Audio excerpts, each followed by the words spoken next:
मध्य प्रदेश में मोहन यादव सरकार और मोदी सरकार पर करारा निशाना साधते हुए जीतू पटवारी और कमलनाथ नजर आ रहे हैं।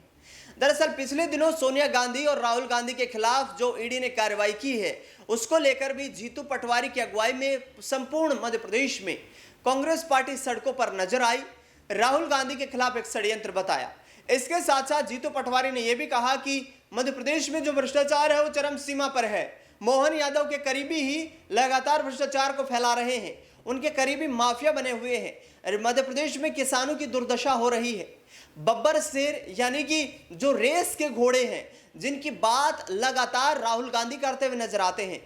पिछले दिनों गुजरात में भी उन्होंने भाषण दिया कि रेस के घोड़ों की अब कांग्रेस पार्टी को जरूरत है, और रेस के घोड़े बनने की बात कांग्रेस पार्टी के कार्यकर्ताओं से जीतू पटवारी भी कर रहे हैं। उनका कहना है कि राहुल गांधी के संदेश रेस के घोड़े बनने पर कांग्रेस पार्टी के कार्यकर्ता विचार करें तो देश में बदलाव की एक नई लहर चल सकती है। ऐसे में आगे आने वाले वक्त में संकल्प ले रहे हैं कि मोहन यादव की सरकार को उखाड़कर फेंक देंगे। केंद्र से मोदी सरकार को अपना बोरिया बिस्तर समेटना पड़ेगा।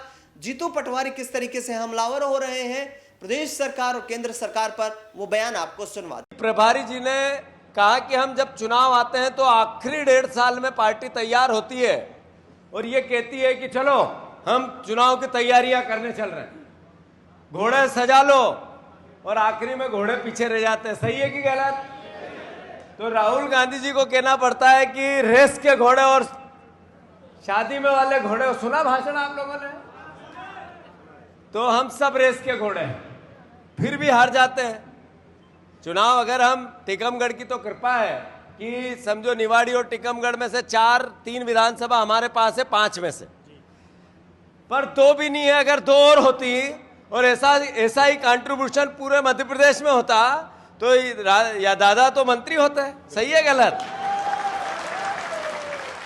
पर ताली बजाने से होगा क्या? ये तो सपना है। अभी वो विधायक है, हम सरकार बनाएंगे तो मंत्री बनेंगे तब तालियां काम की। अब भी नहीं है। सही है गलत? अभी मैं देख रहा था कि अगर किरण अहिरवार जी जीत जाती और उधर वो अमित राय जी जीत जाते तो फिर पंकज भी सांसद बन ही जाता। अब सब रह गए। सही है गलत? तो नुकसान किसका हो रहा है? प्रदेश का हो रहा है, बुंदेलखंड की जनता का हो रहा है, यहां के युवाओं का हो रहा है, यहां के किसानों का हो रहा है।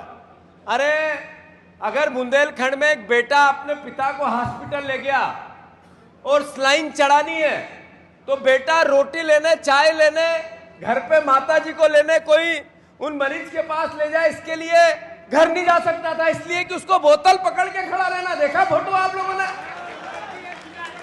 अगर नुकसान हुआ तो बुंदेलखंड की जनता का हुआ।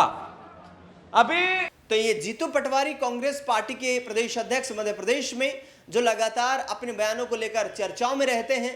मोहन यादव सरकार के खिलाफ विभिन्न मुद्दों को लेकर मोर्चा खोलते हुए नजर आ रहे हैं, और इन्होंने संकल्प लिया है कि 2026 में आने वाली 27 जनवरी तक हर स्तर पर, हर लेवल के ऊपर कांग्रेस पार्टी के संगठन को मध्य प्रदेश में इनकी अध्यक्षता में मजबूत कर लिया जाएगा, जिसका परिणाम आगे आने वाले वक्त में 2028 के विधानसभा चुनाव में देखने को मिलेगा, जहां पर कांग्रेस पार्टी सत्ता परिवर्तन करते हुए नजर आएगी। यानी कि बड़ा फाइट बैक और बड़ा बाउंस बैक मध्य प्रदेश में करने में इन्हें कामयाबी हासिल होगी।